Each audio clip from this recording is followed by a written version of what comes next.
Imagine a night when the wind feels as if it might tear the roof off the houses and the rain just won't let up. In the middle of that storm, Luisa, exhausted and sopping wet, dashes into an old mansion she'd always thought was abandoned. What she doesn't know is that inside, Rodrigo Ferrara, a man used to giving orders, looking down on everyone, hiding every scar, was there in the dark, trying to piece together a life he never asked for. Their meeting? A collision, the kind that makes your heart race. He, guarded, demands she leave. She, drained and with nowhere else to go, stands her ground with a strength even she didn't know she had. Between harsh words and heavy silences, a difficult question lingers in the air. Who needs shelter more? Her, running from loneliness, or him, fleeing from a pain-filled past? What happens when two broken worlds cross locked doors in real storms? Keep watching to see if, amid the chaos, that forgotten house could become the home neither of them dared to dream of. The storm started out of nowhere, as things always seem to do in Monte Azul. A sky that in the morning was blue turned heavy and black, crashing down without warning. Luisa was already on the street, coming back from her sister's because she'd promised to fetch medicine for her niece before dark. The scent of wet earth arrived before the first drops, and she thought about running, but it was too late. The rain came thick and hard, smacking her face like a series of tiny slaps. One of those rains that a single umbrella can't handle, the kind that soaks all the way to your soul. She hugged her bag to her chest, feeling the doctor's note for the prescription getting soaked among the chaos. The wind spun around, shoving everything to the wrong side of the sidewalk. Hair plastered to her face, clothes heavy on her back. She couldn't see 2 meters in front of her, and it was instinct, not habit, that led her into the first old house with an unlocked gate. She didn't even look at the number. She just heard the hinges protesting loudly and caught the stuffy smell of a neglected place. The door creaked as she pushed it open, and a different chill crept up her legs, not just from the rain, but from the strange silence, as if the house resented being disturbed. Luisa barely breathed, just paused there, trying to figure out if she'd done something stupid, if she'd accidentally invaded someone's home. But she needed to dry off. She needed to breathe. Suddenly, a dim lamp flicked on at the end of the hallway. A man appeared, standing in the living room doorway, his gaze hard. Rodrigo. His face was the kind you imagine used to sharp words, everything in place except his eyes, which carried the weight of the world but never spoke of it. Damp hair, as if he'd braved the weather himself. He furrowed his brow and pressed his lips together. He wore a dark shirt, open at the collar, and held a closed book. When he spoke, his voice wasn't loud, but it was all walls. Who are you? Not fear, he sounded like someone used to ordering people out of rooms.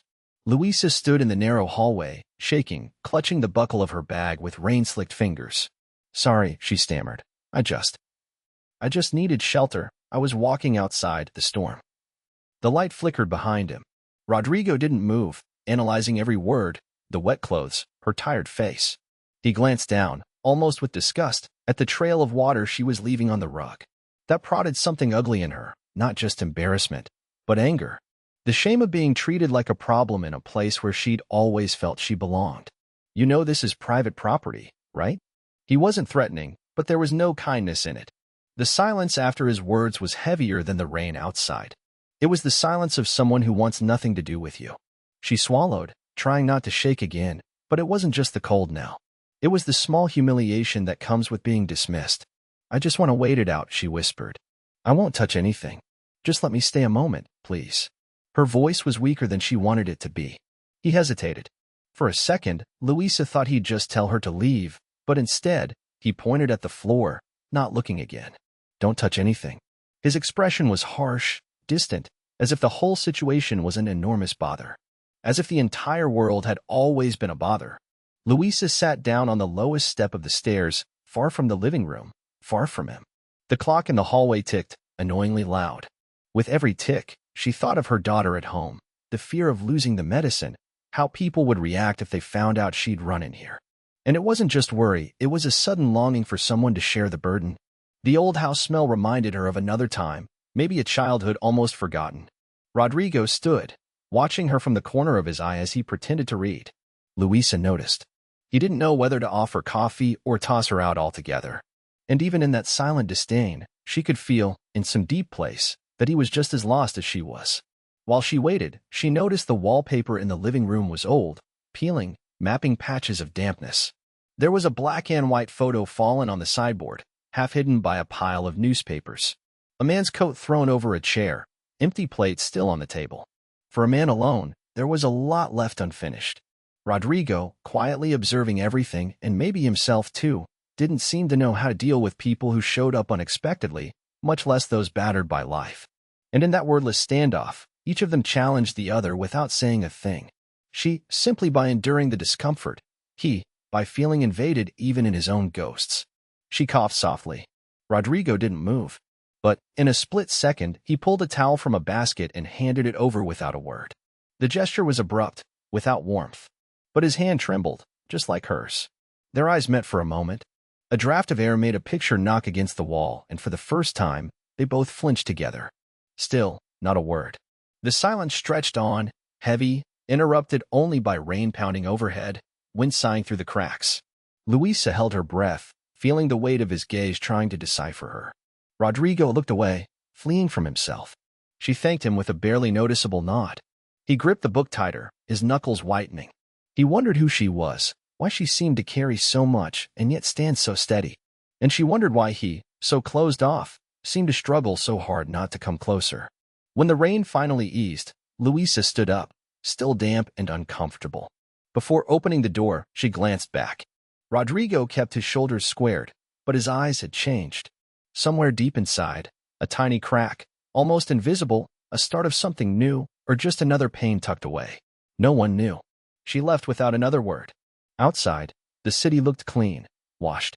But inside, both of them carried that storm in their own way. And maybe the real downpour hadn't even begun yet. Looking back, I can still smell the charge in the air that early night. Quiet little Monte Azul seemed even more silent, as if everyone had hidden from the rain under their own roofs, waiting for the storm to pass. It felt like the storm wasn't just in the sky, it echoed inside his house, inside me too. Her clothes clung to her body, hair dripping, every strand testing her patience. Luisa crossed the low garden gate, heart pounding, trying to shield her worn coat with one arm while the other trembled with cold and nerves. We always claim we're not afraid, but that night, she feared the front door more than the weather. In the darkness, the mansion seemed off-limits, the kind of house nobody dares to enter, filled with stories and silence. The door latch was heavy, old. If lightning hadn't struck down the road, she would never have tried it. But it was this or risk waiting outside for the water to rise. She knocked first, politely. No answer. The frosty glass in the window showed a shadow inside, a light on. She hesitated, thought of her daughter. A mix of guilt and urgency made her press her hand against the wood again. The door opened with a sharp, startling snap. Rodrigo appeared, tall in the frame, his face in shadow. Rolled-up sleeves on his shirt, dark trousers, he looked like part of the house itself, more stone than man. His expression wasn't surprise, it was suspicion. He bit his lip before speaking, the kind of man who judges before he helps. What do you want here? His accent wasn't local. It was as if he'd brought a wall of concrete from the city and put it right between them. She tried to lower her voice, but it came out shaky. I missed the bus, the rain, and my daughter's at school. I thought, maybe I could wait here a few minutes, until it lets up. The silence that followed was chilling. He looked her up and down. Noticed the wedding ring still on her finger, old, but there. Saw her shaking shoulders, pretending to be steady. Ran a hand through his hair, impatient, as if weighing the time he'd lose that night. This isn't a public shelter. He said it curtly. Luisa felt a heat of anger inside her, the kind that doesn't turn into words. She wasn't one to bow her head. She looked right back at him, even knowing he could send her away. The look they shared lasted longer than it should have. There was nothing pretty about it. It was a duel, two strangers marked by their own shipwrecks. He saw something in her eyes. You couldn't call it pity or submission. It was a tired pride, the surety of someone who'd already lost the most precious thing and wasn't afraid of losing the rest. Rodrigo hesitated. His mother had been the same. Strong in silence, never asked for help. The wind rattled the porch, rain dripping down. The damp, musty smell mixed with the faded sweetness of the shampoo in her hair. For 1 second, his chest tightened. He'd felt that before, but it had been a long time. Anger at himself for wavering. He wanted to throw her out, to reclaim his peace in exile. But she didn't move, didn't apologize, didn't insist, told no stories. Just stood there, steady, waiting with the dignity of someone who won't accept charity or favors. Deep down, Rodrigo felt his own heart beating faster, but it wasn't out of fear. It was because that woman, all wet and quiet, was pulling him out of the shell he clung to. The living room clock ticked too loud in the silence. He stepped aside, almost despite himself. 5 minutes. And don't touch anything.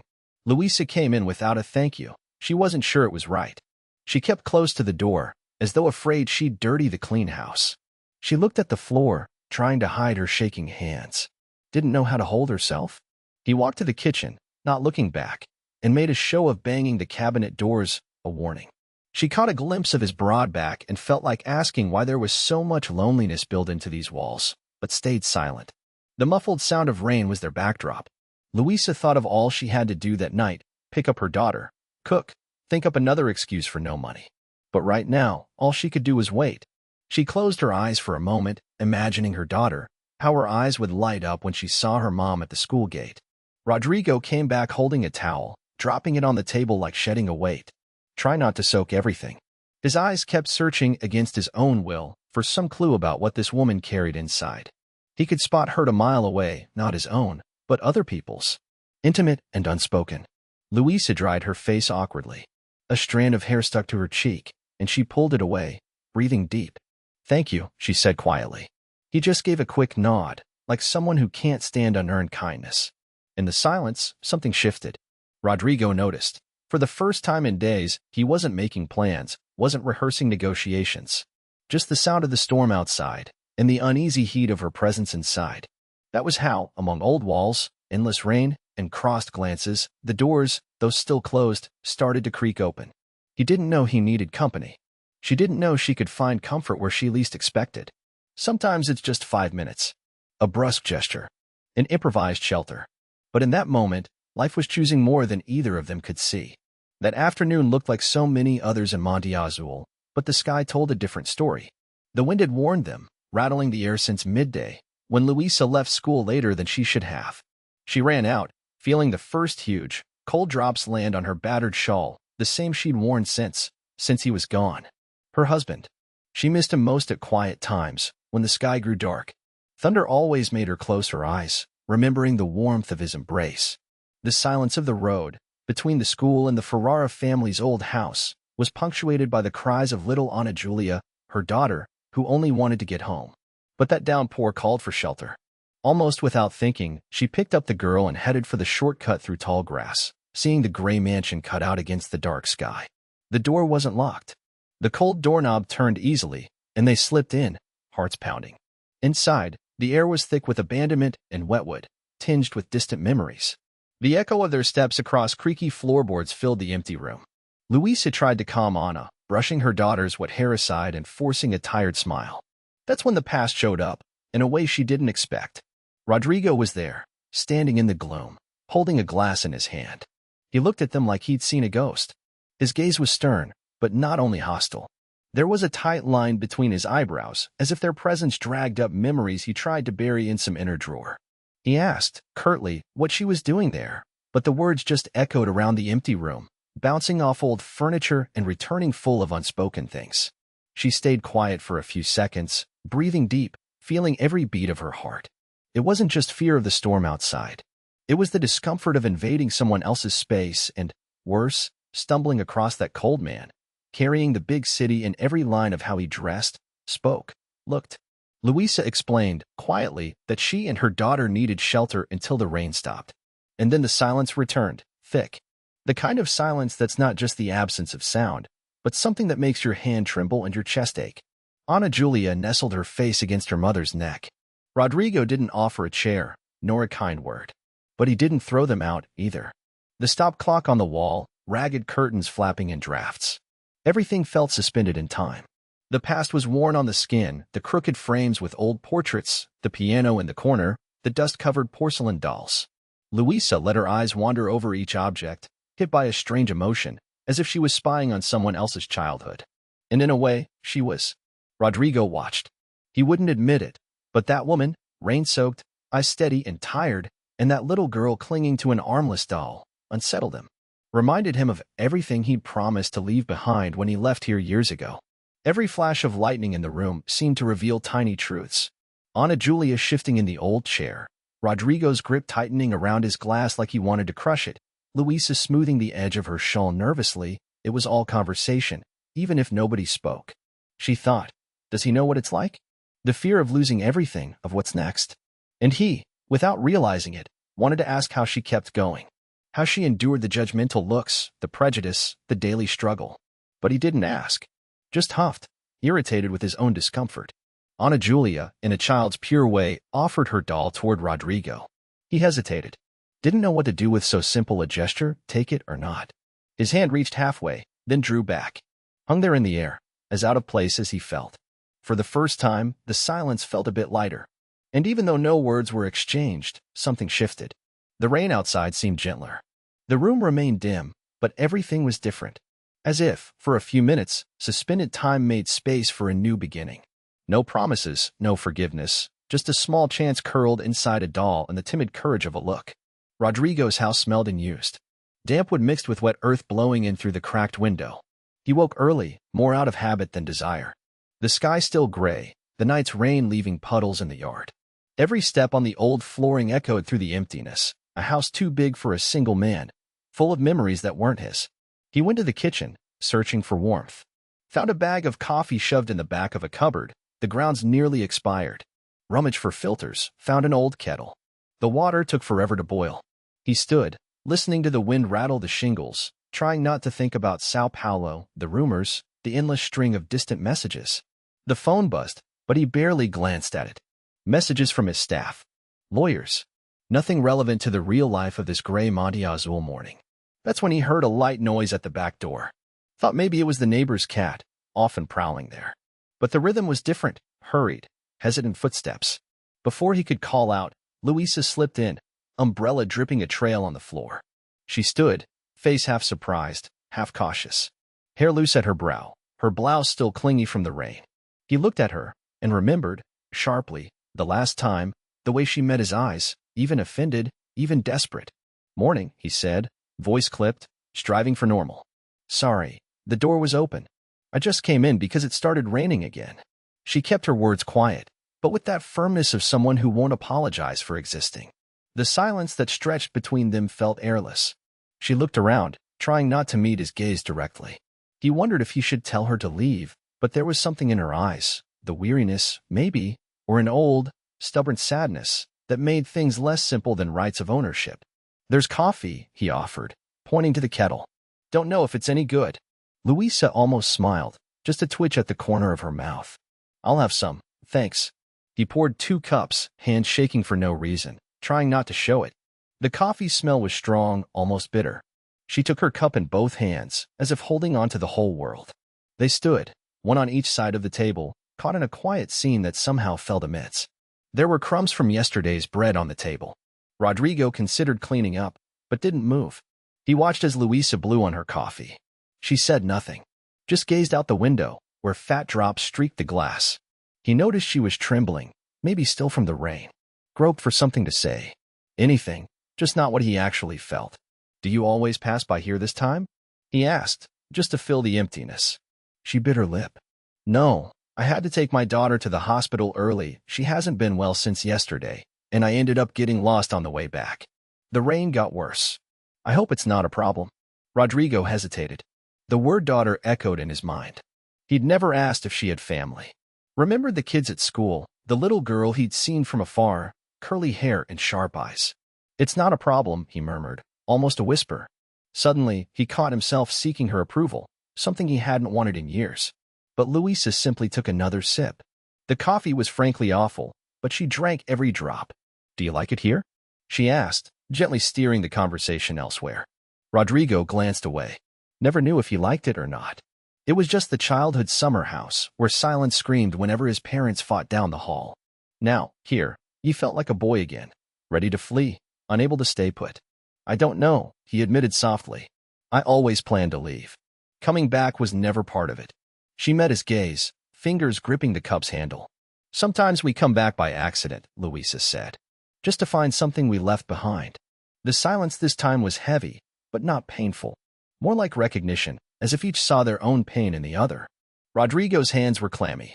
He realized he knew nothing of her story. Only the city's gossip, that she was a widow, fought for everything, smiled less than before. Outside, the rain had tapered to a drizzle. Sparrows perched on the wires, shaking out their feathers. In the kitchen, he noticed the morning light outlining Luisa's face, showing deep circles under her eyes and a tired beauty, that of someone who hasn't slept well for ages. "Do you have anyone to help?" he asked awkwardly, fingers drumming the counter. She took a deep breath. "I have friends. But it's hard. My daughter needs care. The school's falling apart. The town never changes." Rodrigo felt a soft guilt blooming in his chest. He almost told her about the land, how the school might soon be gone. But he stopped himself. "Not now. I'm not sure I can help," he said honestly, chest tight. She gave a wan smile. No one knows until they try. For a second, he wanted to ask what it felt like to lose someone you love. But the words wouldn't come. He held her gaze, and she didn't look away, as if to say, "You don't need to comfort me, just be here." The coffee went cold. The storm lingered as a distant sound. When Luisa stood, she set her cup in the sink. "Thank you. Sometimes a bad cup of coffee is just what you need to remember you can still keep going." Rodrigo didn't reply. He just watched as she disappeared through the door, leaving behind a house a little less empty. And for the first time since he'd arrived, he felt the urge to do more than just leave this town behind. The night drags on longer when your heart feels heavy. The rain had stopped a long time ago, but Monte Azul still lingered in that damp earth smell, as if the whole world had held its breath for a few minutes. Rodrigo stood by the window, staring at the dirty glass and the shaky reflection of his own face. It was strange seeing himself there, still in dress pants, as if wearing expensive suits could keep anything from getting to him. Down the hall, the house made unfamiliar noises, almost alive, a creaking floorboard, the ancient wood groaning with every step in thick socks. In that hush, he started to miss the city's racket, the chaos, the traffic that never lets anyone think too much. But here, in this house stuck in time, there was nowhere to hide from your own thoughts. Luisa arrived breathless, her face streaked with tears. She tried not to look at him, but every so often her brown eyes darted to his, quick, like someone checking if they were about to fall into a hole or onto solid ground. She carried a slim folder. Inside, the mother's signatures from the school, children's drawings, the dreams of the small and the brave. The living room was cold, but it was the tension that really made the air so heavy. Rodrigo nodded toward the only chair on the other side of the table, saying nothing. Inside, he forced himself to look indifferent. It was always easier to go on the attack than to admit any kind of weakness. She sat, tucking her hair behind her ear, her hands trembling. The folder made a stiff sound as she set it on the wood. But the real ache was in what neither of them could say out loud. The school is about to close, and everything that kept her going after becoming a widow was tied up in that place. He held her gaze, pretending to examine the papers, but he felt the weight of Luisa's hope like a brick on his chest. She tried to speak. Her voice was thin, steady, but tired from fighting alone for so long. "We've tried everything, Rodrigo. If you sell, that's the end. Not just of the school, of everything holding those kids together." She wasn't pleading, just stating a truth that broke through any defense. Rodrigo closed his eyes and took a deep breath. It hurt to hear his name from her lips, hurt to know he could decide the fate of so many people while, deep down, still being a stranger here. He thought of his father's advice, "Don't get attached, son, money doesn't have feelings," but for the first time, that sounded empty. Down the hall, a child's sneaker tapped the floorboards. Sophia, Luisa's daughter, stepped in quietly, clutching a stuffed rabbit missing its left eye. She watched Rodrigo from afar, hiding half her face behind the door. The way she looked, so intent, without fear or filters, was just like her mother. Rodrigo felt something tighten inside him, in a place he'd forgotten existed. The girl went to her mother, sat at her side, and took her arm. Luisa managed a weak smile, kissing the top of her daughter's head. There was so much unsaid in the silence. For the first time, Rodrigo saw just how much these two needed each other. The kind of loneliness they must know, every single morning. He wondered if anyone had ever fought that hard for him. Would anyone cry if something precious in his life was taken away? Rodrigo nudged the papers aside, trying to steady his voice, but for a second he failed. "In the big city, this is just business," he said, eyes on the floor, shame plain in every line of his face. "Here, I have no idea what's right." No one rushed to answer. Luisa bit her lip, holding back tears. Sophia traced circles on the table with her finger, as if that might keep the thunder she'd always feared at bay. Rodrigo saw every little movement, the lump in Luisa's throat, the look that begged for help but refused pity. Outside, the wind shook the trees, but inside, all they heard was their breathing. Rodrigo thought, without admitting it, that he wished he could be anything but the villain of this story. It was a role that fit in the business headlines and scandals, but here, it was different. Here, he truly felt small. Time passed unhurriedly. Louisa finally lifted her head, showing dignity even in pain. If you choose us, I'll thank you. If not, we'll find some way to survive. At least the truth's out now. Rodrigo could only stare at his hands on the table. He didn't know how long he stayed that way in silence. All he knew was that, for some inexplicable reason, he wanted to give something back of what these people had offered him, without ever asking. In the far corner of the room, Sophia stood up, walked over, hugged her stuffed rabbit to her chest, and held out a small envelope dotted with chalk-drawn stars. She said nothing, just stood there, waiting while he took it with shaking fingers. Inside, there was a simple drawing, a colorful school, full of children, a smiling woman, and, in the corner, a man with open arms. It didn't need a name for him to know it was him, drawn in shaky lines, but at the center of it all, as if he belonged in a way he'd never dreamed of. The gift of that drawing weighed more than any contract he'd ever signed. The lump in his throat wouldn't go down. Rodrigo had no answers. All he knew was that, for a moment, this house, this school, these people, they all deserved more than his cowardice. He got up slowly and went to the window to hide his face. The sound of feet on the floorboards was enough to say some decision was being made there, even without a word. Louisa understood. Sophia did too. And I think anyone watching from afar could feel that it was in that painful, honest silence that things truly changed. At dawn, Monte Azul wakes to a lazy mist draped over the cobblestone streets, like a secret slow to reveal itself. Luis is already up, as always. The coffee's brewing strong on the stove as a night of anxiety kept her from sleeping. She looks out the window, letting her gaze linger on the empty square, the heavy hush only small towns know after bad news. The rumor about the eviction spreads fast, wildfire dry in the grass. At the market, the grocers, even the church pews, everyone talks about the businessman in the big house who came back just to take away what little the children's school had left. He's an outsider, rich, arrogant. He won't stay long. There's more venom than hope in their eyes. More fear than certainty. Louisa feels the weight of those stares even without leaving home. On her face, exhaustion is hidden behind a touch of makeup. She fakes courage for her daughter, who takes her small hand, silently asking if things will be all right. The girl, with those watchful eyes and easy smile, gets dressed slowly, distracted by the task of tying ribbons in her hair.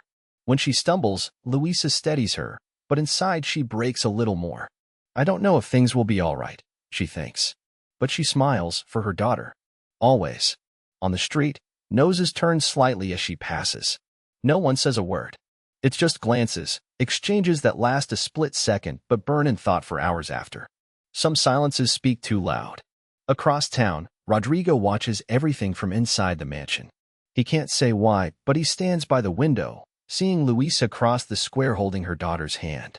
The wind whips her dress, that simple blue one, and he notices there's no luxury, just someone holding herself together, trying not to collapse in front of everyone. He feels a strange ache in his chest. He tries to ignore it. As much as he tries to convince himself he doesn't care, Rodrigo feels uncomfortable under the town's gaze. People look at him like he's some invisible threat. He thinks, I've never belonged here. Not as a child, not now. Just a stranger passing through other people's stories.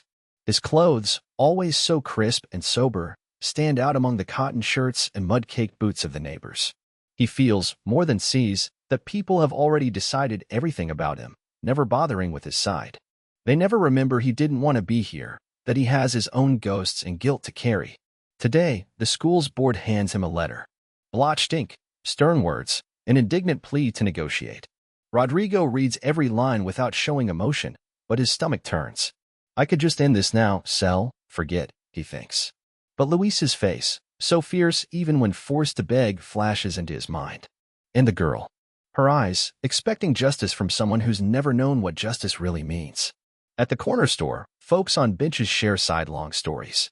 He walked right by and didn't answer my good morning, complains one. Louisa should just accept what's fair, says another, but the tone falters at the end. There's hurt drifting among the day-old bread and fresh fruit. Louisa tries to tune it out. She focuses on the students, on the day's lessons, pretending nothing's breaking inside. Teaches the alphabet while choking back tears.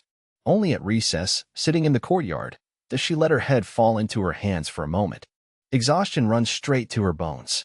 A colleague sits beside her, saying nothing, just a gentle touch on the shoulder, the kind that says some pains can't be fixed out loud. Even the school seems to breathe fear of the future. The old walls, the children's bright drawings, everything feels grayer this week. When Rodrigo drops by just to deliver a document, the hush is heavier. He can feel the tension, see the stares, hear the buzz of guilt and judgment hanging in the air. Only a child's giggle from the playground breaks the gloom. Did Rodrigo want them to be afraid of him? No. But he doesn't know how to be anything other than what they expect from a man with his history. There's a brief moment, almost invisible, as Rodrigo walks the hall. He passes Luisa. Her eyes meet his for a second. You can feel it all there. Sorrow, anger, pride, an unspoken plea for understanding. Rodrigo is the first to look away, feeling ashamed. He never wanted to be the reason for anyone's pain. But he is. And it weighs on him. The afternoon sinks slowly, church bells toll, the town seems even smaller as darkness falls. Rodrigo heads back to the house, gravel crunching beneath his polished shoes. He feels the cold climbing up from the ground and, for the first time in ages, wonders if there's any place where he'll ever truly belong. Luisa, on the far side of town, locks her door. She looks at her daughter sleeping on the couch, hair messy, peaceful breathing. She thinks of everything she's faced and all that still lies ahead. The town's eyes are always watching, always judging. She wonders if that ever changes. Late at night, Rodrigo's house feels bigger, emptier. The rain starts again. He sits in the darkened living room, listens to the wind rattle the window, and, without meaning to, digs through memories for some childhood moment in this place when he felt love, acceptance, warmth. He finds only silence. But this time, it's no comfort. The loneliness weighs differently now. That's how they make it through another day, each feeling the weight of being scrutinized, of being tested. Nobody says everything they feel, but in Monte Azul, what isn't spoken seems to echo louder than any word. That night, Monte Azul went dark. First, a flicker in the lights, then everything shut off, like the sky swallowed up every last bit of hope after a hard day. Only the wind beating the branches in the little square and the soft, persistent drip of rain from the old roof of what once was the Ferrara family home broke the silence. Inside, just the shy flicker of 2 candles. Wax mingled with dust and longing for better times. Rodrigo held his phone tight, but there was no signal, legendary in this part of town. Not that he wanted to talk to anyone, but there's a kind of loneliness that hurts worse once you realize there's no escape. He looked around, feeling again the strangeness of sheet-draped furniture, bare walls, every bit of it a world that wasn't his, until he heard a soft knock at the door. And again, as if the darkness needed company.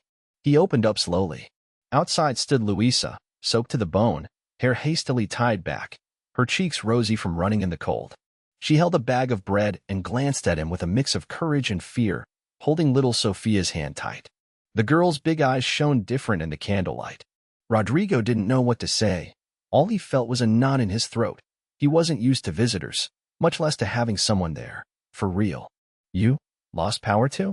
Luisa started, trying to smile, but it was clear from her eyes the question was less about electricity and more about permission. It was as if the whole night was begging for some understanding, some humanity. Rodrigo just nodded, drying his hair with a hand. He let them in. At first, the silence inside outweighed the darkness outside, a silence swollen with everything left unsaid between them. Sophia wiped her face with the back of her hand, almost tripped on the rug, but Luisa steadied her, gentle, careful, sweetheart. The way she said it, soft, just for her daughter, unsettled Rodrigo. He'd never seen anyone speak with so much love, even when tired, even when sad. They went through to the kitchen, where the trembling candlelight turned everything golden. Luisa sat Sophia in a chair and began pulling warm bread from the bag. Rodrigo just watched, feeling a strange warmth in his chest, maybe irritation, maybe envy of someone who could turn everyday moments into care. He leaned against the sink, distant, yet surrounded by the smell of fresh bread, hurried breathing, and the thin thread of Sophia's voice as she whispered songs to herself. For a while, no one spoke. The sound of butter spreading on bread sliced the silence, but couldn't dissolve it. Rodrigo noticed how Luisa watched her daughter, tender but worried. He noticed, too, how she avoided meeting her own eyes in the window's reflection, as though words were trapped, searching for where to begin. He grabbed another candle and lit it, just for an excuse to move, to avoid being swallowed by the feeling of being a stranger in his own home. You don't have to stay if you don't want to, he ventured softly, his tone harsher than he meant. It was just fear, masked as autonomy. Luisa understood. I'd rather stay. The storms picked up. Sophia's afraid. Rodrigo looked at the girl. Tried to smile, but it came out lopsided, almost an apology for the awkwardness. Sophia smiled back, unguarded, and offered him a piece of her bread. That hurt somewhere deep inside him, a place he thought had long closed up. So they sat there, sharing bread and silences. Except this time, the silence wasn't a wall. It was a bridge, fragile, uncertain, but real. The house felt less cold, less distant. The steam swirling from the chamomile tea Luisa improvised warmed their hands. Little Sophia watched the candle shadows on the wall, made animal shapes with her fingers, giggled quietly, and that light laugh broke something in him, but at the very same time, pieced it back together. Time moved slowly. At some point, Luisa pulled an old diary from her purse, a tattered notebook full of children's drawings. Sophia pointed to one, a lopsided little house, surrounded by trees, a blue scribble on top. Rodrigo pretended not to care, but each detail caught him. Part of him wanted to ask, but he held back. Luisa read his curiosity and after a long sigh, admitted, Sophia draws the house so she won't feel scared. She says one day she'll live in a place like that, full of light. Rodrigo felt the weight. He owned that house and had never thought of making it full of light, just wanted to sell, to run. He looked at the girl, saw hope where, in himself, there was always the urge to escape. Full of light, he repeated softly, mostly to himself. The rain beat harder, thunder echoing through the house. Sophia shrank into herself, but Luisa hugged her, and Rodrigo did something he never did, reached out, awkwardly tucked a blanket around the girl. The touch was brief, but just enough for a shiver to run through him, as if faith could grow from a gesture that small. Luisa saw it. Her eyes met his over her daughter's head. No words were exchanged. Only a quiet acknowledgement, quick, of pain and courage. Two survivors of what life had taken away, each in their own manner. Rodrigo, broken by his own coldness. Luisa, forged in the fire of loss and starting over. They stayed locked in that gaze, until the candle wavered and threw new shapes on the wall. Despite the discomfort, Rodrigo felt the urge to share what he'd never shared before, the failure, the fear, the secret wish to have belonged somewhere. He didn't say it. But Luisa noticed the unsaid words, the tense grip of his hands, the way he looked away and then back. There was an unspoken promise that maybe, just maybe, this house could be more than a painful memory. When the power came back, nobody wanted to turn on the light. The candles still burned, stubbornly illuminating secrets that only come out when you let the darkness close in. In that moment, with just the sound of rain and three people sharing more than bread, they were quiet, together, sheltered by small truths that would never be spoken aloud. I remember that day exactly. Everything seemed out of order, as if his house knew a stranger was coming. The sound of the storm tapping the old tiles, a cold wind slipping in through cracks long ignored, and that smell of old things, iron and damp wood. She was there for the second time, but not on purpose. Luisa just wanted to cross the street, save the papers from the school that were soaking through her plastic bag. Monte Azul was like that, sudden rain at the end of autumn, every flash of lightning like it signaled the end of the world. And Rodrigo's house was the first solid structure in her path, the only real shelter right then. I remember how she hesitated at the door, hair plastered to her forehead, a stubborn fury in her eyes. He opened up again without a smile, with the face of someone who'd never really felt welcome here, even though he owned it all. The silence built higher walls between them than any doorway. She entered, but didn't ask this time. Stepped firmly down the hallway, the bag dripping down her arm. Rodrigo stood off to the side, just watching, something in him trembling, fear maybe, but also curiosity. You can sense when the air gets heavier, can't you? They didn't say much, but the living room felt far too small for all that was hanging in the air. It was uncomfortable, but not the sort that drives people away, the sort that makes your chest hurt because, finally, someone really sees you. She dropped the bag on the chair, slipped off her wet coat, pretending she didn't care. Inside, her heart pounded. He stepped closer, quietly, trying not to show interest, but his eyes betrayed him. Despite the chaos, his clothes were impeccable, dress shirt with sleeves a bit rumpled. He looked completely out of place, yet she couldn't look away. It's easy to judge Rodrigo. He did it himself. Locked in his own armor, always expecting the worst from people, from intentions, from fate. But it wasn't weakness, it was survival. In the mellow lamplight, he seemed smaller, more exposed. Maybe she was the only one who noticed. The town just saw the arrogant millionaire, But here, it was just two people who didn't really know how to talk. The rain picked up, spraying through cracks in the window. Silence, just the droplets and their breathing. She thought of her daughter, home with the neighbor. Was she scared of the thunder? She also thought of her husband, out of nowhere, as if he might walk in and tell her to leave. But she stayed. Something in her refused to be dismissed by the world again. Rodrigo broke the silence. "Do you need a towel?" His voice was brusque, but he tried for gentleness. She shook her head, almost smiled at how cautiously he asked. Two people, worn down by being misunderstood. She brought up the school property on purpose. She wouldn't beg, but she wouldn't dodge it either. He looked away, arms crossed, staring at the ceiling as if the conversation was an annoying fly. "It's just a patch of old land," he said. It wasn't just about the school. Neither was saying what they truly meant. Behind his dry tone, he doubted every word. If it didn't matter, why did it hurt to give it up? Rodrigo watched Luisa for whole minutes, as if he wanted to be read, to be disarmed. On her side, she gripped the hem of her coat tight enough to turn her knuckles white. And then he saw her differently, not as someone to conquer, but someone carrying too much. The silence between them grew heavy, but there was something else there now, electricity. A charged tension in his inability to look away. She sensed it, blushed, turned aside, but didn't leave. And for the first time in a long while, he didn't want to see someone leave. They were both scared, each in their way. She preferred confrontation over that twisting in her gut. He lost his train of thought when she tilted her head up, wet hair, worried brows.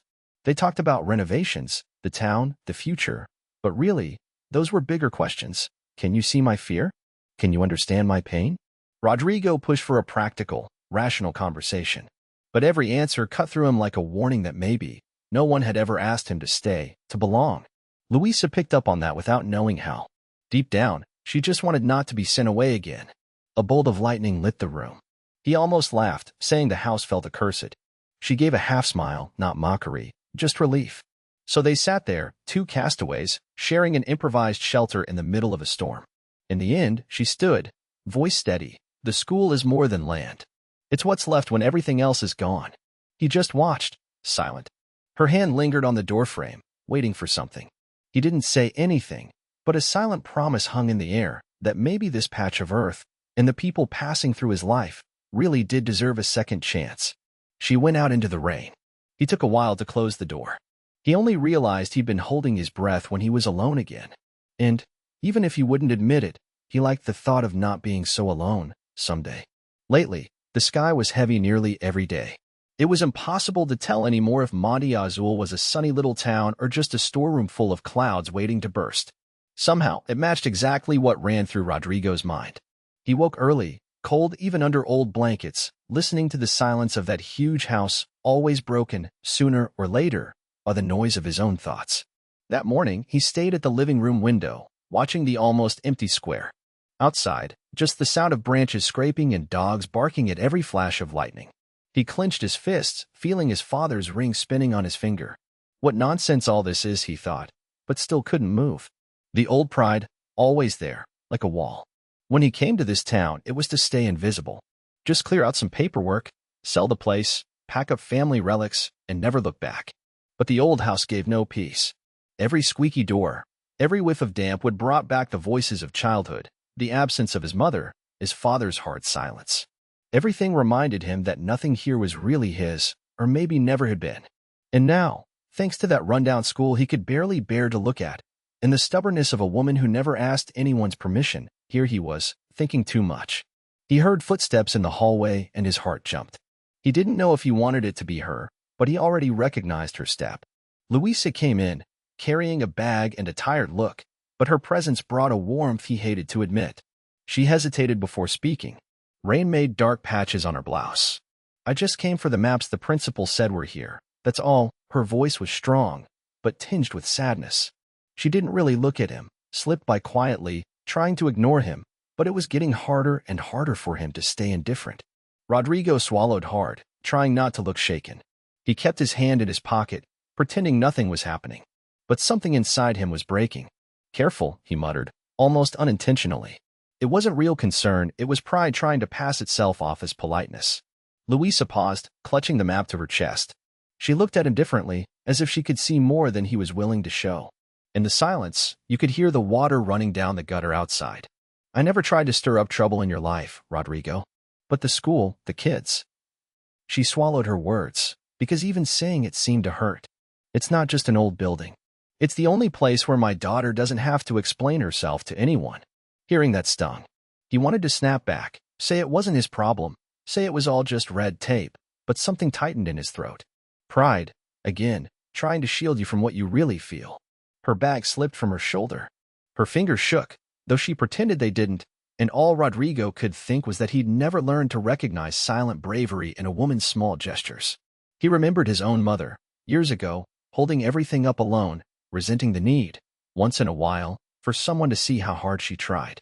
Rodrigo wanted to say she was overreacting, that he wasn't the villain here. But a strange ache was growing in his chest, memories of believing he needed no one. He couldn't decide if he hated that vulnerability or the fact that Luisa made everything seem so simple, so urgent. And then, sometimes, she stared at him with a hard look, almost daring him to show himself for real. She turned away, ready to leave. For a few seconds, he thought of letting her go, but the silence grew heavier than before. The drumming rain seemed to demand the conversation continue. Do you really think I never cared? He let the words out like he was dropping a heavy load, folding his arms in self-defense. Luisa spun around, facing him head-on. It was hard, but she didn't back down. I think you care, but you just don't know what to do with it. The words hung between them. They hurt because they were simple, honest, dismantling all his excuses. He squinted, not wanting to cry in front of her. Yet he rubbed his head, looking lost, unable to form words. He just stood there. Her tears, never shed in front of others, now shimmered in her eyes. It wasn't for show. It was a plea, a silent appeal. Seeing that, he wanted to tear down the wall, but he was afraid to disappoint, afraid to show it hurt. He lowered his gaze. His hands squeezed so tightly they hurt.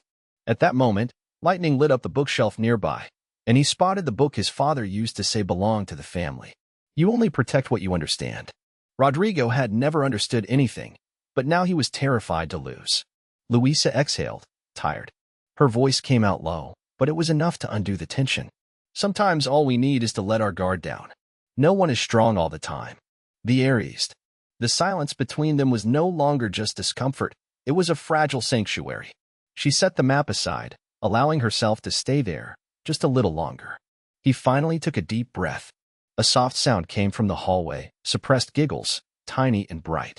It was Sophia, Luisa's daughter, peeking from behind the door in that shy, expectant way. Rodrigo saw her, and couldn't hold back a crooked, bashful smile, the first surge of honest joy he'd felt in ages. He walked over slowly, reaching out a hand to the girl. Mutual hesitation. 1 second stretched into eternity. She took his hand without a word. With that touch, every wall crumbled into dust. When Rodrigo showed up in that makeshift classroom, the smell of cheap chalk mixed with stale coffee hit him first. He didn't really know why he'd come, maybe to make it clear once and for all he wasn't making exceptions, maybe because he couldn't shake the memory of Luisa's eyes the night before, when the tension peaked and she'd sent him to hell without raising her voice. But right then, looking at the crooked drawings taped to the walls and the wooden benches squeaking with every shift of the children's bodies, Rodrigo could do nothing but stop at the doorway, unsure if he would step in or turn back. Luisa sat on the floor, 3 students gathered around her. She was laughing, but it was the tired laugh of someone who wasn't laughing for him. Even smiling, there was a deep sadness in her eyes, hidden poorly as she helped the braided girl draw a house like the kind only children imagine. Red roof, giant yard, a lopsided dog. He didn't know why, but it got to Rodrigo, like catching sight of an old photograph of yourself that you don't remember taking. He stood there, frozen. For a moment, he waited for her to look up. She did. And it wasn't just a meeting of eyes. She recognized his hesitation, sensed his distance, but also some unspoken question. What do you do when the world outside tries to swallow you, and you still pretend everything's fine? Her gaze cut right through him, and he felt small, defenseless, just like when he was little in the old house he was now so eager to sell. Luisa got up slowly, smoothed out her skirt, ran her hands through her hair. She didn't smile at him. She simply walked to the door, keeping a safe distance, like someone measuring the danger before getting close. Did you come to tell me it's over, Rodrigo? She asked, not harshly, but with that firmness that sounds like it was forged in sun and hard times. He searched for words. His throat was dry. Moments like that, no MBA taught you what to say. The silence weighed, thickening, until the children sensed it and quieted. Outside, wind rattled the glassless windows, whistling like the house itself was afraid. Rodrigo realized how badly he wanted to get out, and just as much, how he couldn't leave. No, it's not quite that, he answered, leaning against the wall, eyes on the dirty floor. The braided girl held up her drawing to show her mom. Impossible not to notice. Luisa smiled, small this time, only for her daughter. She took the paper, brushed a thumb across the red roof. Anna thinks we're going to have a new house. She really believes it, don't you, honey? The girl nodded, solemn. The other students, shy, listened in on the silent conversation between adults. Rodrigo felt a strange squeezing inside. He didn't know how to deal with kids, let alone a special one like Anna, who seemed to spend half her day in a world of her own and the other half wondering why adults cried in secret. What was supposed to be just another meeting turned into a test for him. Luisa faced Rodrigo directly, as if she wouldn't allow for crumbs. Everyone says they'll help, she said softly. But it's easy to make promises here. The ones who suffer for this school are the ones who stay. For a moment, Rodrigo didn't reply. And there, in the silence, it was as if every battered tin, every muffled laugh, every off-kilter drawing said all he'd never experienced. Tom stood still. He realized he missed something, but had no name for it. The fear of attachment. The weight of living up to something. He felt the urge to take her hand, but didn't allow himself. Instead, he took the drawing. Their fingers brushed, quick, barely intentional, but enough for a cold heat to run up his arm and twist his chest tight. They locked eyes again. This time, Luisa was the one to look away. Outside, the rain began to come down. The clamor grew, heavy drops against the sheet metal roof, full of holes. Some kids dashed to the window, captivated by the water running down broken glass. Luisa turned her face to the rain, and for an instant, Rodrigo didn't just see a tired woman fighting against the end, but someone who'd never fully lost her stubborn faith. Hope in her was a tiny, persistent thing. Almost nothing, but enough. He envied it. The words nearly stuck, but this time he didn't back down. I'm not promising I know what to do. His voice came out hoarse, truer than he meant. But if it's up to me, this school isn't shutting down. Not like this. Not like this. Luisa watched him, wary. All this time she seemed poised for one of those speeches, slick and empty, but now, in his face, she saw how lost he was, just as lost as she was. I don't need anyone to be a savior, Rodrigo. Just don't get in the way, this time letting out a tired, lopsided laugh. He returned her faint smile, shrugged. The rain hammered harder. The sound was nearly music. Anna, the little girl, worked up practiced courage and approached Rodrigo. She held the drawing out to him, rose onto her tiptoes. For you, mister. Rodrigo took it, feeling the thin, damp paper. A messy scribble, his name sketched next to the house. Promise on the edge of hope, a gift from a little girl who had no reason to expect anything from the world, but offered it anyway. In that instant, something changed in him. It wasn't redemption or instant regret, just a willingness to try, to stick around a bit longer, to hear the silence between him and Luisa, between him and a town that never meant anything to him but, without warning, was starting to mean something. For a second, no one needed to say anything at all. The rain, the quiet voices, the warmth of bodies, all subtle parts of a pact. Life pressing on, even when you're scared. And maybe, just maybe, hope starting up where no one expects it. Rodrigo put the drawing in his pocket. He didn't say any loud promises. Right there, in that nearly ruined refuge, a house and a school could be just that, or could be everything. The steady rain refused to stop that afternoon. It was as if the sky itself was crying all the tears Luisa had been holding in for weeks.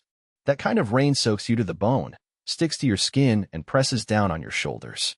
I remember the sharp smell of wet earth, the way purple-tinged clouds nudged the dim daylight further into the old house.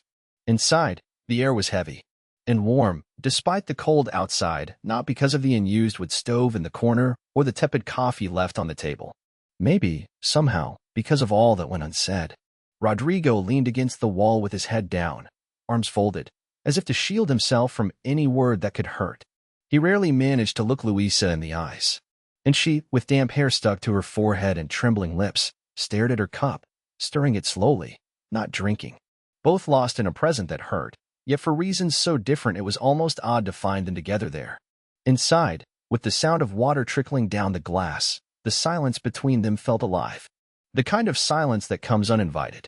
It barges in, bringing the past along, dragging every unresolved thing into the middle of the room, waiting for someone to say something it can finally rest on. But no one does. Truth is, Rodrigo, so used to running away, was praying for the conversation to end quickly. He couldn't bear the weight of that place, childhood stored in boxes in every corner, the bitter memory of a father leaving without a note, the scent of a mother locking windows, sealing everything inside herself. Now, looking at Luisa, he could almost sense the same urge to flee. But unlike him, she stayed. Even hurt, even exhausted, she remained. When she finally spoke, her voice came low, hoarse, but steady. You have no idea what it's like to lose a home overnight. She pressed the coffee cup tight, like the warmth could hold her whole world together. At that moment, he felt a fine blade of guilt prick his chest, not just guilt over paperwork or the lawsuit or the land, but over what he'd said earlier about how everything she cared about was just useless attachment, holding her back. He'd seen her visibly shut down at his words. And now every breath seemed to beg forgiveness, but his mouth refused to say it. The rain hammered and Rodrigo almost wished to be swallowed by its sound. He preferred the noise to the void of words. But when he opened his mouth to explain himself, all that came out was "I don't." Before he gave up and let the air out as a long sigh. And Luisa, at that, could sense there was no more understanding to hope for there. Her look wasn't angry, only weary. Rodrigo noticed her puffy eyes, the tiny lines left by too many tears. For the first time, she looked straight at him, perhaps to show there was a whole person there, not just another resident to shuffle off the land come evening. "You've never said goodbye to any place, have you?" she said. "It doesn't mean anything to you to close a door. But for us, this ground holds too much no one else can see." Rodrigo wished he could answer. To say yes, it hurts to close doors, that he'd felt lost too, that childhood for him was a choked-off goodbye, an empty room left behind. But the words wouldn't come out whole. They caught, stuck deep in his throat. He wondered if she could hear what lived inside him, even without words. Maybe only she could see that his heart ached for something he'd never actually known. Luisa's daughter sat on a rug near the window, playing with scraps of colored cloth. She made odd shapes, lining up colors, mumbling to herself. Every now and then she looked up at her mother. There was something old and new in her gaze. An innocence that didn't grasp the true damage, but felt the heavy air. The girl shrank in on herself, gripping the cloth tight. No one talked about the fear in that room, but it lived in every little gesture. Rodrigo forced himself to look at the child. It moved him more than he wanted to admit. He saw a piece of himself in that enforced silence, in the way she tried to fix the world with her hands, the way she arranged the fabric. He felt a strange ache, a longing to reach out, but stood motionless, his face drained with the habit of hiding everything. The clock hands crawled. With every minute, it became clearer. Something needed saying, but neither wanted to be the first to budge. The smell of coffee was no longer comfort, just a reminder that time's passing, that life doesn't wait for anyone to sort out their feelings before pressing on. Rodrigo stared out the window. Luisa fixed her eyes on the little girl, and time just sat tight with them. Amid the silence, the girl stood up and shuffled to her mother, wrapping skinny arms around Luisa's waist. Head pressed to her belly, almost a wordless plea for things to be all right. Luisa smoothed her daughter's hair gently, with kindness and sadness all tangled up. She did what every mother does when there's just nothing left to say, held on tight, as if that alone could shield from everything outside. Rodrigo lowered his head. His nervous habit was to press his fingertips together, one by one. So insignificant a gesture, yet full of meaning. Again, he nearly left. He almost turned his back and let another goodbye hang unfinished, as always. But he stayed. The back of his throat burned, and all he managed was a quiet, "I don't know how to fix this." There was no apology, no promise. Just the bare truth. And for that instant, it was the closest to comfort anyone in that room could muster. Because some hurts and goodbyes don't leave. Spoken or not, they cling to us when the rain pours, when life tightens, when you can't tell whether you'll make it to the next step. But as hard as it is, sometimes just staying is the beginning even without words, even with a goodbye, half said, hanging between two worlds. The town was nearly empty by the time Rodrigo arrived. The heavy sky seemed to swallow even the blue that gave the place its name, and the streets, half dirt, half patched cobblestones, smelled of wet dust. He slammed the car door harder than he meant, as if to make it clear he had no intention of lingering. But here he was, Monte Azul, 20 years on. The front gate creaked just the way it always did as he tried to force it open. The house looked smaller. It wasn't just the years. Childhood has a way of magnifying everything. The ceilings seemed higher, the garden endless. Now, gray and drained of life, the stained walls held a chill that wasn't from the night alone. Rodrigo hesitated before stepping in. The keys felt ice-cold in his hand. He wondered if the place would recognize him, if it was even right to cross the threshold as owner of something he never felt belonged to him. The smell came first. Mold, the memory of decades-old furniture, a bittersweet blend of nostalgia and neglect. He walked in quietly, almost stealthy, as if he might wake ghosts in the corners. His hand ran along the staircase, catching on the rough grain. There were fading patches of memories, a mark on the wall where he'd never grown past, a nail hole where a happy family photo used to hang. All half forgotten, all strange now. Outside, the wind brought a rustle of leaves and a sharp sound, rain starting to attack the roof in sheets. Rodrigo stepped to the window. The street was even emptier now, split by veils of water. A twinge struck his chest, a hint of resentment for this town frozen in time while everything he knew outside was all about rushing. But inside, the silence was different. He tried to ignore it, but it echoed there, the lack that haunted the house, the conversations never had, the guilt that came knocking any time he was left alone. He left his suitcase on the living room floor. He had no intention of unpacking, wouldn't stay long enough to make any mess. The realtor's message was clear. A few days, just look around. Sign a few papers, sell. No strings, no talk. Easy. Or that's what it was supposed to be. He glanced at the fireplace. Growing up, he'd never understood why such a cold house only got fire sometimes. Now he knew. You only light it when someone wants to belong, to warm something deeper than just the body. He felt cold, not just in his fingers, but somewhere deep down. He heard the rain growing outside, battering the boarded wood like it was building a wall between him and all he'd wanted to escape.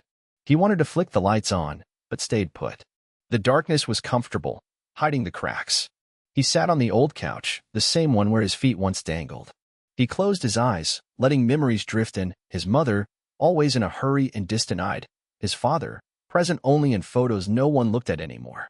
He'd grown up never knowing what a home was, hated to admit Monte Azul still smelled of abandonment to him. Slowly, he noticed his own shoulders were taut. He didn't need all this. It was just a crumbling house, nothing but brick, clay, and stories that weren't his. But his hands kept drumming against his legs with nervous energy. A cricket broke the silence, then another.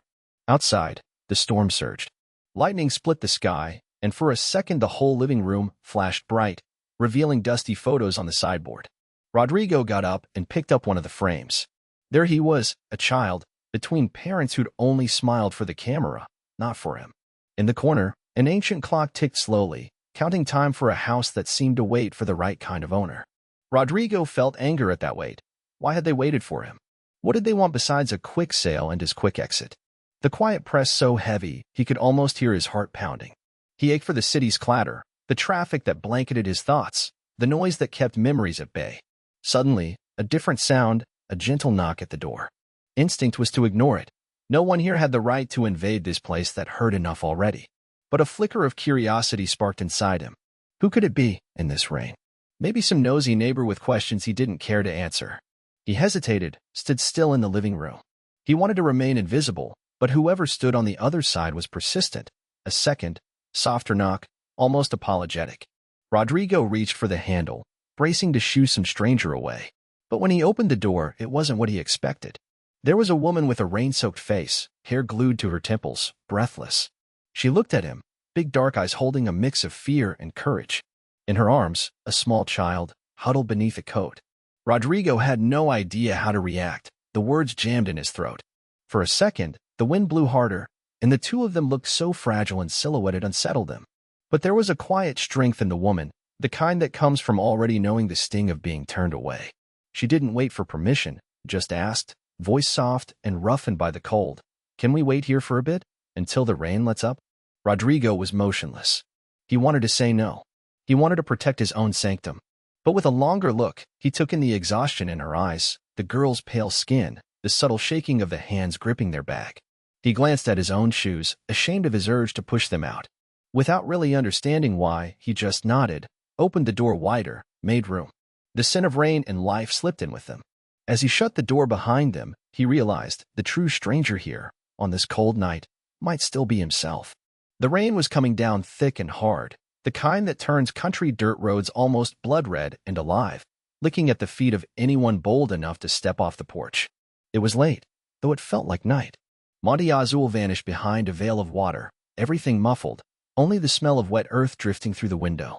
Louisa pressed her broken umbrella against the wind, feeling her dress cling to her body, heart pounding even louder than the rain drumming the pavement. She'd just left another pointless meeting, trying to convince the mayor not to shut the school. Soaked, all she wanted was to get home, hug her daughter, block out the world for a few minutes. But the world wouldn't forget her. On the way, thunder cracked so close she flinched, stumbling into a puddle. The umbrella flipped, and, on pure instinct, she ran toward the first porch with a light, the only one on that street of shuttered houses. It was the old Ferrara house, with the ancient tower everyone said was haunted. But inside, no ghost was waiting, just Rodrigo at the window, holding a mug, staring into nothing, maybe looking for the courage to finally leave. He saw Louisa soaked, hair plastered to her skin, and his reaction was automatic. He locked up, face stony, eyes of someone who'd lost too much at the hands of strangers. Yet, despite himself, surprise flickered across his features. She wasn't one of the town's favored. She never asked permission of the so-called owners. She was just Louisa, small but firm, facing down the storm and now facing him too. The silence between them had its own presence in the room. Only the sound of rain filled the space. Louisa didn't even ask to come in, just stepped a little further, hugging her bag to her chest for warmth. Rodrigo, not smiling, said nothing this time. He looked tired of fighting the world. He just watched. She noticed it, the mix of anger, admiration, and something else in his gaze. He wasn't easy to get used to. Meanwhile, Rodrigo took in her resolve, that quiet strength disguised as fragility. What is she still doing here? He wondered. Yet, standing there in the rain, he couldn't bring himself to drive her out. They stood like that for some immeasurable time. He inched forward, wavering. He wanted to say something, but all he managed was to squeeze a dish towel between his fingers, nerves frayed. She, shivering despite herself, didn't lower her gaze. Her courage was stubborn. This time she allowed herself to really look at his face, and, for a heartbeat, she saw the exhaustion, the loneliness, almost a lost boy behind it all. From the hallway, the sound of water dripping from the roof made a kind of music that only makes sense when you're on life's brink. Outside, the wind battered. Inside, two strangers searching for shelter, not just from the weather, but from everything that hurts on the inside. She began. Her voice was small, but steady. I just need to wait for it to pass. I'll go after. Rodrigo nodded. He didn't know what to do with his hands, whether to offer the couch or a towel. He stayed still. He noticed every shiver, every chattering tooth, and thought of Luisa's daughter home alone, waiting. It hurt in some forgotten place he'd thought was long since closed off. Suddenly, she looked outside. The yard was swallowed by mud, the fence knocked down, everything exactly like longing. Rodrigo followed her gaze, and their eyes finally met, with no defenses left. It was almost absurd. Two lives that were never meant to cross, now squeezed together in the same refuge. Are you cold? He asked, at last. It came out softer than he expected. She nodded, biting her lip, embarrassed to accept anything from him. Rodrigo grabbed an old blanket, hesitating before wrapping it around her shoulders with his large, careful hands. She smelled of rain and fear. She could feel the warmth rising from the fabric, from his hands, and also something new, a tightening discomfort, desire, and shame tangled up together. He felt the weight of responsibility, as if, for a moment, he might actually be able to protect someone. Only, it was too late to become what he never was. Outside, lightning slashed the sky. Each flash lit up Luisa's face, the marks of time, the persistent dark circles, beauty hidden in lines of worry. Rodrigo didn't know what to do with any of it. He just knew it was shaking him. No one said anything more. Silence washed back over them in waves. He leaned against the wall, stroking his beard. She, sitting on the bottom step of the hallway, fixed her eyes on her hands, trying to stop their trembling. Rodrigo crouched down slowly, stopping beside her, close, but not too close. Louisa raised her face, and they looked at each other, a space both tiny and infinite separating wants and fears. She was the first to close her eyes, maybe hoping it was all just in her mind. But when she opened them again, Rodrigo was still there, looking like someone searching for the answer to an old question. The longing was shy, but stubborn, still alive. He knew the risk. So did she. But right then, the pain outweighed caution. What came next was as quick as it was inevitable. An almost invisible movement, his hand, still trembling, brushed her cheek. Her cold skin met the warmth of his touch, and Luisa's body responded with a shiver that traveled up her back to her neck. She didn't pull away. Rodrigo leaned in, slowly, unsure but unable to stop. His breath mingled with hers. The sound of rain became background music. Right there, in the midst of the mess, the world seemed to stop. The kiss came like a promise and a confession. First timid and uncertain, then simply honest. A kiss that wasn't asked for or planned. It just happened, because it had to burn away the longing they both carried, even without a name for it. The rain pounded harder, as though it was washing everything clean. He tasted water and hope on her lips. She felt fear and bravery at once, a mix only new love brings. There, in the heart of the storm, nobody had to pretend. They just breathed, felt, and kept the world's secrets for a little longer. Their kiss was like the rain itself, chaotic, cleansing, real. It reminded Rodrigo of everything he'd never had the courage to ask for. It reminded Luisa she could still lose herself, could even start again. For minutes, they stayed that way, just taking in each other's presence. Until they were interrupted by the loudest silence they'd ever known. The afterkiss, when everything changes, even if not a word is spoken. Rodrigo pulled away first, eyes down, surprised by his own surrender. Luisa gave a small, complicit smile. They didn't say anything, because in that moment, nothing needed to be said. The rain would keep falling, and when it stopped, they both knew the world would be different. The key was still in her hand. That didn't feel right. Luisa gripped the piece of metal as if she needed it to keep from sinking, as if an entire secret lived there, cold, between her fingers. In the doorway of the old mansion, the scent of rain still clung to her. Hair wet and plastered to her face, she had trouble seeing the man standing in the dim light. Rodrigo held out his hand, waiting. He didn't say a word, just lifted his arm, a quick, direct, impatient gesture. He seemed even more out of place here, his expensive shirt stained by raindrops, that hard look of someone who never admits weakness, not even now. But the truth was, he didn't seem to know what to do, as if this object, this key, was heavier than it should be. Her hand hesitated. She wanted to hand it off, walk past him, be done with the tension strung across the room. A second of silence. She took a deep breath, caught the scent of old furniture, damp dust mixed with wood, the fullness of emptiness from bare walls. He never took his eyes off her. It was unnerving. Not anger, not hostility. A silent plea she couldn't understand. Almost by accident, Luisa noticed her own hand shaking. She wanted to hide it, but it was too late. He saw, and for a second, something tightened in his eyes, as if Rodrigo felt guilty. Not because she was soaked, or because he'd been harsh before. Maybe it was guilt for the things he carried that nobody could see, that bottled sadness even he didn't know how to name. She let the key drop into his palm. The touch was brief, but it was enough. Their fingers brushed too quickly, but the warmth lingered. Even she didn't expect it to hurt like that. It seemed so trivial. Just a key, a simple gesture, but packed with everything that had no name. It was the feeling of returning something that, without realizing, had already become part of her. Time itself hooked between her finger joints, the thin edge between leaving and staying. He closed his hand around the key, tight, as if it might vanish. He hesitated before putting it carefully in his pocket. Nobody spoke, but he didn't move to make room, nor did she step back from the threshold. Thunder rattled the windows outside. Inside, there was only the sound of her breathing, heavy and disguised, trying not to appear fragile. She looked over her shoulder, almost wishing someone would come for her, a familiar voice, her daughter's call, or even an old friend. But no one came. There was only her, him, in the empty hallway. Rodrigo cleared his throat. It wasn't the start of a sentence, more a way of being, a way of saying, I'm here, but I don't know how to be. He looked smaller now, not so intimidating. You forgot this. He held out her coat, still dripping. That was the sort of kindness Luisa didn't expect from him. Like he'd been taught, out of politeness, to look after things, not people. She took the coat, careful not to brush him again. Their eyes met. Hers asked if she could trust, his begged for silence so the rest of his pride wouldn't break. In Luisa's head, the school. The eviction notice. Children laughing without a clue of the danger. Her daughter clutching her ankles asking if heaven would help. The weight on her shoulders seemed heavier here, where everything felt strange and uncertain. Looking at Rodrigo, she wondered, and what if he doesn't help? What if he just turns his back, makes decisions without understanding? What if he disappears again, like always? There was anger, confusion, but also a painful kind of relief. She wished he'd say something, anything, that would make this handing over of the keys, this accidental meeting, means something. He took a step back, almost impatient, but stopped.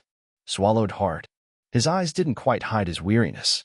"Do you really think it's worth fighting for that?" he asked, not looking straight at her. The words only sounded harsh on the surface. Inside, there was fear of holding on and losing, again. She smiled, but it was a sad smile, the kind that never quite takes flight. "It's all we have." A long pause. He hadn't been expecting an answer. Neither had she. But the silence said everything they both were still afraid to admit, that what trapped them here wasn't the house, wasn't the key, but something that existed only between them. A silent promise of care, of hope, still rusty, but alive. Outside, the rain eased. A single street lamp's flicker stretched a faint light through the window, throwing shadows across the floor. She clutched the coat to her chest. Thought of her daughter waiting, the smell of cheap soap, food ready to heat up, the loneliness she knew by heart. He leaned subtly against the door, posture slightly slack.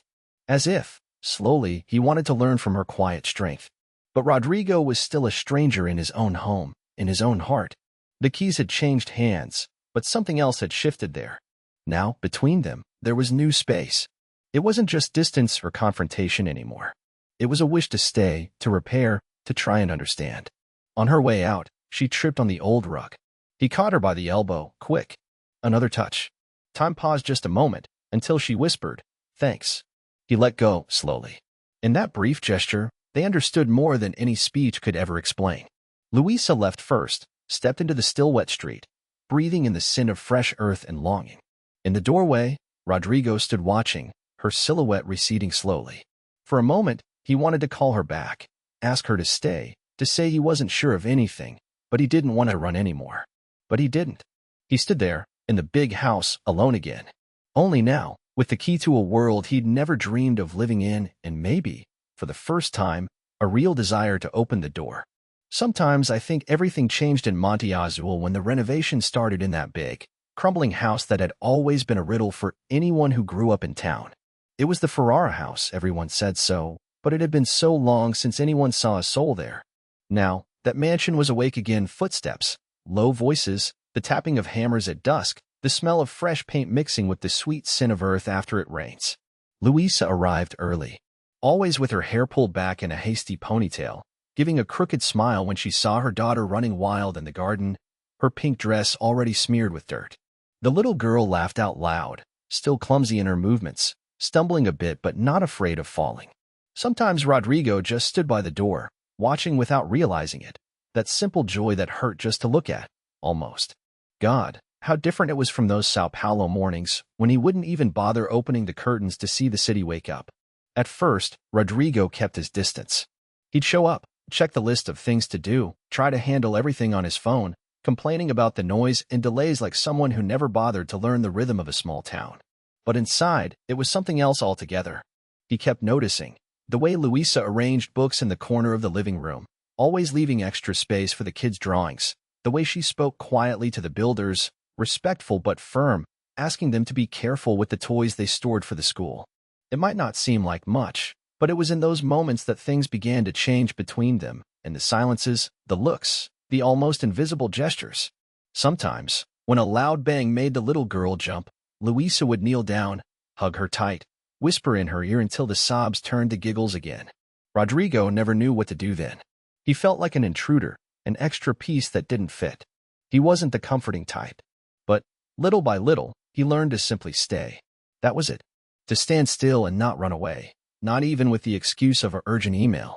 But there were days it hurt to see that little girl handling so many sideways glances from people. And yes, the stares happened. Even with the changes, there was still a distance. The whispers at the market, the pity disguised when they forgot Louisa or Rodrigo were nearby. Rodrigo felt a rage he couldn't quite explain, a fierce urge to protect the two of them with everything he had. He who was so good at running away had never thought he'd one day have someplace to call ours. And it was there with them, among boxes and dust, that those words finally made sense. The renovation moved slowly, the kind of pace only someone not in a hurry could accept. There were neighborhood dogs who kept sneaking in.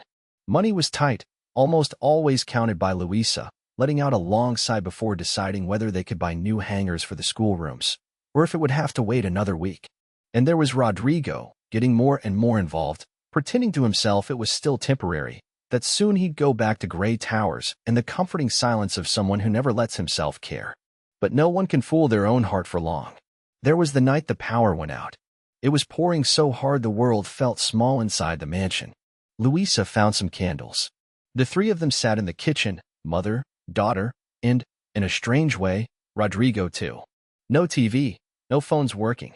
Just the pounding rain on the windows and, for a moment, the kind of silence that's not awkward, just welcoming. The little girl asked for a story. Louisa began, her voice gentle, telling of how the school used to be just a wooden room and her husband was still alive. Rodrigo closed his eyes, trying to fathom what it was like to lose someone in a flash and have to keep moving forward. He saw Louisa's strength and how she held the candle so her daughter wouldn't be afraid of the dark. And the tired, but genuine, smile as she spoke of the past. After that, everyone went quiet. One of those silences full of things left unsaid. For the first time, Rodrigo realized he didn't want to leave. He felt the tiny warmth of candle flames, the smell of old cake on the table, the sound of the girls' laughter filling the kitchen. No one mentioned the future that night, maybe because all of them, in their own way, were afraid to dream too big. But deep down, Rodrigo started to understand this whole project. This house, it wasn't just about wood, bricks, or contracts. It was about building something together, even without yet knowing what it would be. A silent promise that no one there would have to carry the world alone anymore. And there were other nights like that. Louisa more relaxed, laughing outright when something with the house went wrong, saying, "One day we'll get it right." The town still resisted change, kept murmuring about this stuck-up outsider trying to play hero.